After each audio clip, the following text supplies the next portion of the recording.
बिस्मिल्लाहिर्रहमानिर्रहीम अस्सलाम वालेकुम। कैट आर्क के साथ लुकमान अहमद आपकी खिदमत में हाजिर है और आज हम बात करेंगे किसी भी कंस्ट्रक्शन प्रोजेक्ट के लिए मार्केट में मौजूद मुख्तलिफ तरीकाकार की एक्सकेवेशन से मुतल्लिक।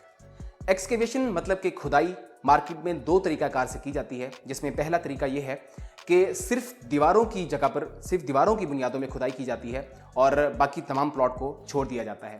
जबकि दूसरा तरीका जो बेहतरीन तरीका है वो ये है कि पूरे प्लॉट की खुदाई कर दी जाती है। अब ये जो दूसरा तरीका है, इससे हमें क्या क्या फ़वाइद हासिल हो सकते हैं उस पर ज़रा रोशनी डालते चलें।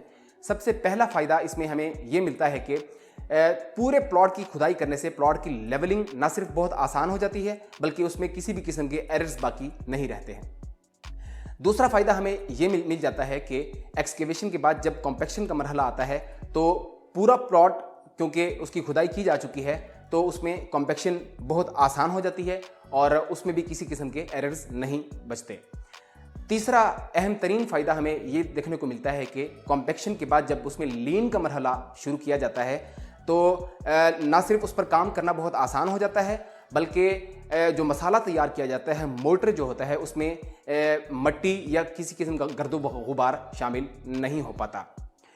चौथा और अहम तरीन फ़ायदा ये है कि उसके बाद जब हम बुनियादों का आगाज़ करते हैं, बुनियादों की कंस्ट्रक्शन जब शुरू होती है तो दीवारों की आपस में अलाइनमेंट जो है वो बहुत आसान हो जाती है और उसमें भी एरर्स बाकी नहीं बचते।